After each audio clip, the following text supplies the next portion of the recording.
Sementara itu pemirsa terkait peluang menjadi Dewan Pertimbangan Agung DPA pada era Kabinet Presiden terpilih RI Prabowo Subianto, Presiden Joko Widodo memastikan dirinya masih tetap pada rencana awal.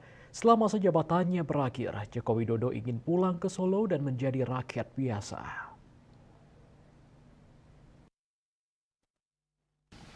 Hal itu dikatakan Presiden Jokowi saat dijumpai di Pangkalan TNI Angkatan Udara Halim Perdana Kusuma, Jakarta, menjelang keberangkatannya ke Abu Dhabi, Persatuan Emirat Arab seperti dikutip dari kantor berita Antara.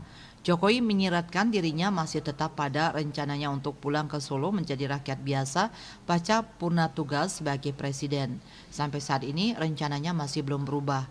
Berdasarkan catatan, pada 2 Januari 2024 lalu, Presiden Joko Widodo sudah pernah menjawab pertanyaan wartawan mengenai hal yang akan dilakukannya setelah melepaskan jabatan presiden.